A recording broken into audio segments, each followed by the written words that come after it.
It's my understanding that you're going to be teaching a media literacy course at Transylvania this upcoming semester. Is that right? That is right. Have you already started designing the curriculum? I've been doing a lot of thinking about it and making some notes. I have had a really interesting career path in this way. While I was still at KET, I taught a center term at Center College. And at that time, several years ago, it almost seems like yesterday, but it was at a time when we were looking at social media and journalism and politics. In fact, the course title was Journalism and Politics in the Age of Social Media. And only a few short years ago, students were doing research on websites which are commonplace today.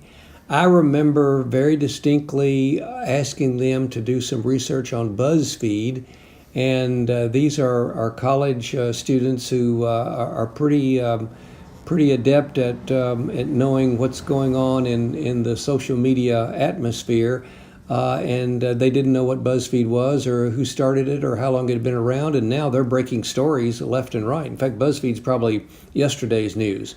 So journalism and politics and social media was a blending of all three of those.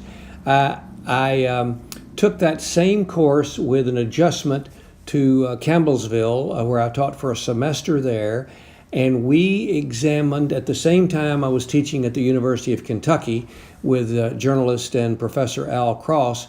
We taught the politics of the U.S. Senate race in 2014, which pitted Senator Mitch McConnell against Allison Lundergan Grimes.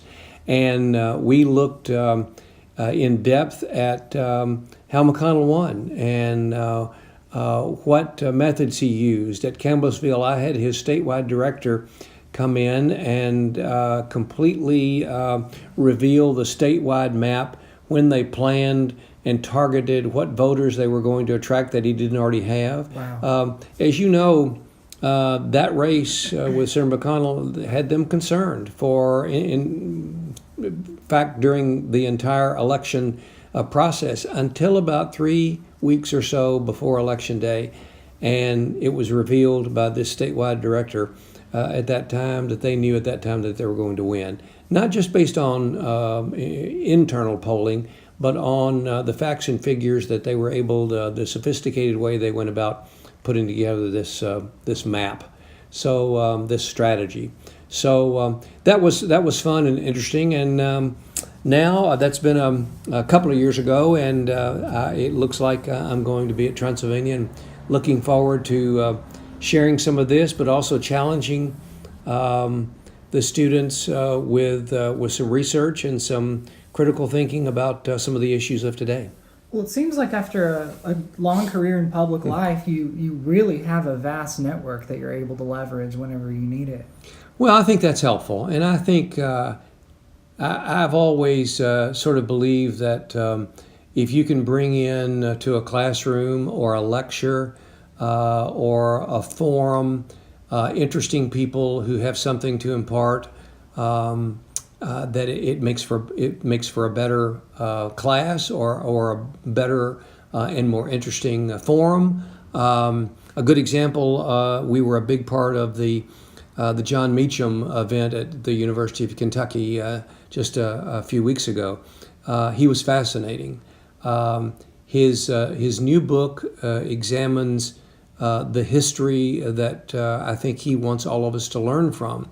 He comes out of the soul of America with the optimistic view that if we got through the Civil War and the Great War, World War I, if we were able to get through the Great Depression and some of the problems that we had in the 50s and 60s, then this is just a bleep on the radar. And if people are depressed and downtrodden about current events today, he says, just compare that to what this nation has gone through and persevered. So I think anytime you can bring in an expert who can point out that is very worthwhile to anybody, adults and students. Are you optimistic about our political future? I'll tell you what I'm not optimistic about. And I've said this, and I'll probably say this in January if I'm fortunate enough to get to Transylvania in the media literacy class. I'm puzzled about the future of journalism. But I think you can look at the past and try to forecast what and how journalism might survive in the future.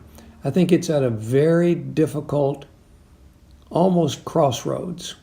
I think there are many, many different challenges, and I don't know if there's one or two or three people or universities or think tanks who've quite figured out where to go.